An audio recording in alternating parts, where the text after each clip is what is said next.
5, 4, 3, 2, 1.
마태복음 1장에 나오는 예수 그리스도의 족보는 모든 세대가 빠짐없이 연속적으로 기록된 것이 아니라 족보 사이사이에 많은 대수가 생략되어 있습니다.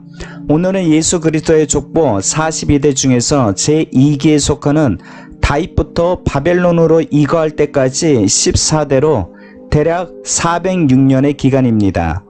이 기간에는 요람과 우시야 사이에 아하시야, 아달랴, 요아스, 아마사가 족보에 생략되어 있고 바벨론으로 이거할 때까지 족보에 기록되지 않은 두 명의 왕으로 여호아스, 여호야김이 족보에서 생략되었습니다. 여기 생략된 왕들 중에서 왜 여호아스 왕이 예수 그리스도의 족보에서 생략되었는지 지금부터 알아보겠습니다. 요시야 왕에게는 4명의 아들이 있었습니다. 맏아들은 요하난, 둘째 아들은 여호야김, 셋째 아들은 요아스, 넷째 아들은 시드기야입니다. 여기 여호아스를 젊은 사자로 표현하고 있습니다. 그만큼 힘이 세고 빠르고 용감하고 4명의 아들들 중에 가장 탁월한 능력이 있었다는 것을 알 수 있습니다. 그러나 그 능력을 선하게 사용하지 않고 악하게 사용하므로 젊은 사자처럼 포악하여 사람을 삼키는 젊은 사자가 되었습니다. 즉 동족을 살해하고 학대하고 압제하며 약탈한 것을 가리킵니다. 형제들 중에 제일 먼저 왕이 되었습니다. 3개월이라는 짧은 통치기간 중에 열조들이 행했던 모든 악을 행함으로써 나라의 앞날을 어둡게 만들었던 것입니다. 요세푸스의 기록에도 그를 불신앙적이고 불순한 성격의 소유자로 언급하고 있습니다. 여호아스를 알려면 먼저 출생 연도를 통해 출생 순서를 알아야 합니다. 먼저 여호야김입니다. 역대하 36장 5절에 보면 여호야김이 왕이 된 때의 나이가 25살이라고 기록하고 있습니다. 그러면 여호야김이 왕이 된 때가 주전 608년이니까 608년에다가 25을 더하면 주전 633년이 나오므로 주전 633년에 여호야김이 출생한 것을 알 수 있습니다. 다음으로 여호아스입니다. 역대하 36장 2절에 보면 여호아스가 왕이 된 때의 나이가 23살이라고 기록되어 있습니다. 그러면 여호아스가 왕이 된 때가 주전 609년이니까 609년에다가 23살을 더하면 주전 632년이 나오므로 주전 632년에 여호아스가 출생한 것을 알 수가 있습니다. 그러므로 여호아스가 여호야김보다 1년 늦게 태어난 것을 알 수가 있죠. 여호야김이 형이고 여호아스가 동생입니다. 다음으로 시드기야입니다. 열왕기하 24장 18절에 보면 시드기야가 왕이 된 때의 나이가 21살이라고 기록되어 있습니다. 그러면 시드기야가 왕이 된 때가 주전 597년이니까 597년에다가 21살을 더하면 주전 618년이 나오므로 주전 618년에 시드기야가 출생한 것을 알 수가 있습니다. 그러므로 요시야 왕 아들들의 출생을 순서상으로 정리하자면 장남이 요하난이라고 역대상 3장 15절에서 말씀하고 있죠. 둘째 아들은 여호야김이죠. 그리고 1년 있다가 세 번째로 여호아하스가 태어나고 마지막으로 막내 아들이 시드기야죠. 실제 출생한 순서로 보면 여호아하스가 세 번째 아들임에도 불구하고 얼마나 백성들이 기대하고 얼마나 하나님께서 기대하셨으면 첫째, 둘째 형을 제쳐두고 왕이 되었겠습니까?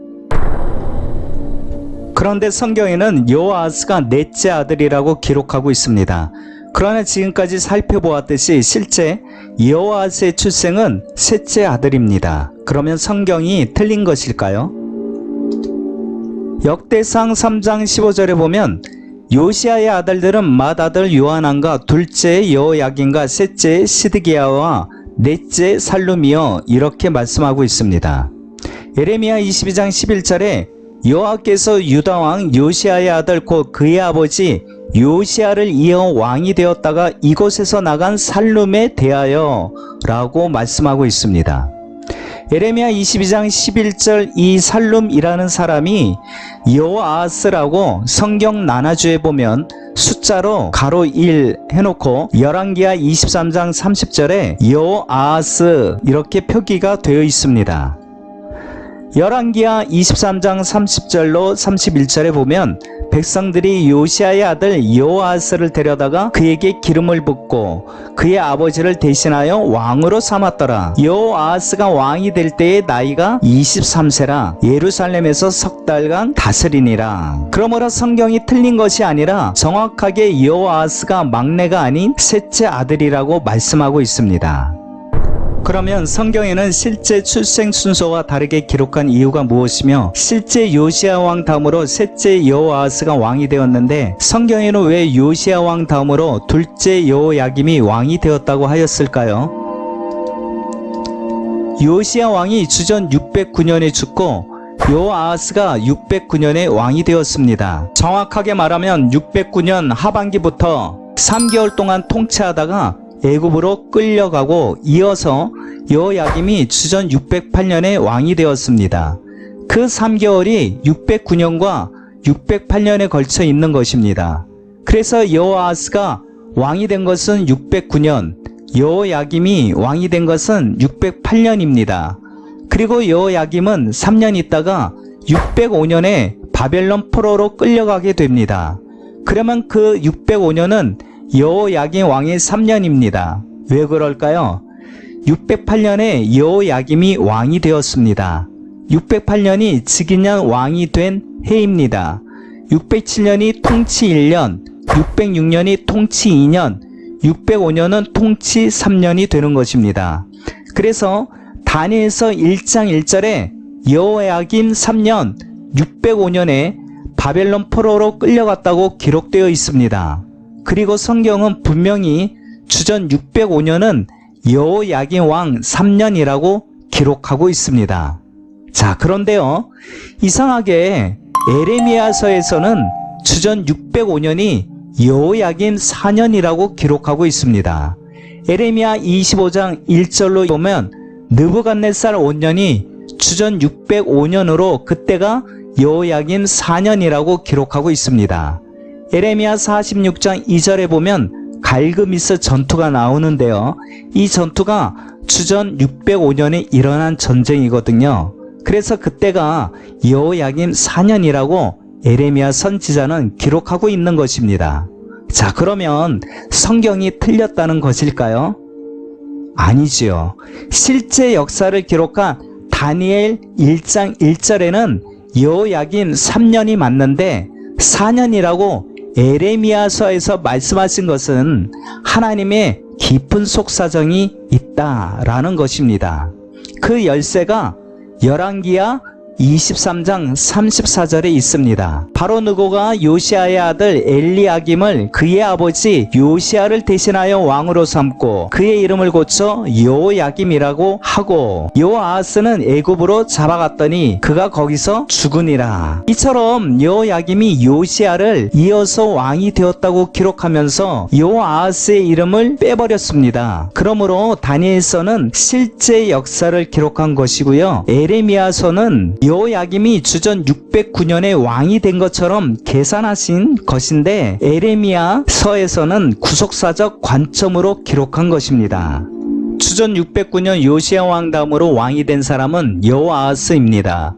그리고 나서 주전 608년에 여호야김이 왕이 된 것입니다. 그런데 성경은 요시야를 대신해서 여호아하스가 왕이 된 것이 아니라 여호야김이 왕이 되었다라는 것입니다. 그러니까 하나님은 여호아하스를 계산해서 빼버린 것입니다. 실제로는 여호야김은 여호아하스를 대신해서 왕이 된 것이죠. 그런데 성경은 요시야를 대신해서 여호야김이 609년에 왕이 되었다라는 것입니다. 609년에 여호아하스가 왕이 되었는데 여호야김이 왕이 되었다라는 거예요. 이것은 하나님께서 여호아하스에게 엄청나게 기대가 크셨다라는 것입니다. 원래는 여호야김이 주전 608년에 왕이 되었지만 주전 609년에 왕이 된 것으로 하나님께서 계산을 하신 것입니다. 그래서 주전 609년이 여호야김이 왕으로 즉위한 해이고 608년이 통치 1년, 607년이 통치 2년, 606년이 통치 3년, 605년이 통치 4년이 되는 것입니다. 그러므로 에레미야 선지자는 하나님의 이런 심정을 깨달았기 때문에 하나님의 마음을 담아서 성경을 기록할 때 주전 605년이 여호야김 3년이 아니라 여호야김 4년이라고 기록한 것입니다. 그러면 마태복음 1장 6절로 11절에 예수 그리스도의 족보에서 여호아하스의 이름이 생략되고 하나님께서는 왕의 통치 연대에 계산해서 여호아하스의 이름을 빼버리신 이유는 무엇일까요? 에스겔 19장 3절에 보면 여호아하스를 가리켜 그 새끼 하나를 키우며 젊은 사자가 되어 먹이 물어뜯기를 배워 사람을 삼키매. 여기 키우매는 히브리어로 올라가다, 오르다 라는 뜻입니다. 그 새끼 하나를 키우며 젊은 사자가 되었는데 처음에는 새끼였는데 그것을 하나님이 키웠다는 것입니다. 조그마한 새끼에 불과했는데 하나님이 잘 키워서 왕의 자리에까지 올라가게 했다라는 것입니다. 그의 이름의 뜻처럼 하나님께서 붙잡아 주셨습니다. 그러면 나의 가진 모든 것이 하나님이 주신 것이구나 라는 것을 깨닫고 겸손하게 하나님을 의지하고 백성들을 사랑하고 나라를 다스렸다면 그는 비참한 종말을 맞이하지는 않았을 것입니다. 두 번째로 이 젊은 사자가 먹이를 물어 뜯었다라는 것입니다. 여기 물어 뜯다는 히브리어로 타라프입니다. 이 뜻은 갈기갈기 찢는다, 잡아찢다, 물어 뜯다 라는 뜻입니다. 지도자는 백성들의 마음을 하나하나 모아야 됩니다. 그런데 백성들의 마음을 갈기갈기 찢어놓는 것입니다. 그래서 이패 저패로 분열이 되어 싸우는 것입니다. 이것은 여호아하스가 백성들을 학대하고 폭력으로 백성들을 다스렸다라는 것을 말해주고 있습니다. 세 번째로 사람들을 삼켰다라고 말씀하고 있습니다. 여기 삼킴에는 히브리어로 아칼입니다. 탐욕스럽게 먹어치우다 라는 뜻으로 여호아하스 왕은 가난한 백성들의 재산을 빼앗아 착취하였다라는 것입니다. 결국 여호아하스는 23살의 왕이 되어 3개월을 통치하다가 애굽으로 끌려가 비참하게 죽었습니다. 그것도 여호아하스를 애굽으로 끌고 갈 때 갈고리로 꿰어서 그 먼 길을 끌고 갔습니다. 에스겔 19장 4절에 보면 그를 잡아 갈고리로 꿰어 끌고 애굽 땅으로 간지라.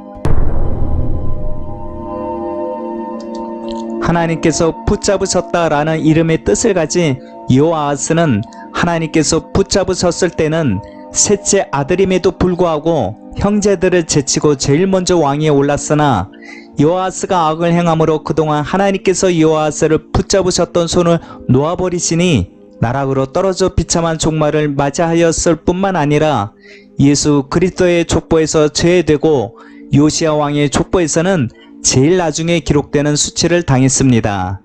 그러므로 하나님께서 붙잡아 주시면 높이시기도 하시지만 하나님께서 붙잡으셨던 손을 놓으시면 나락으로 떨어지는 비참한 인생이 되고 맙니다.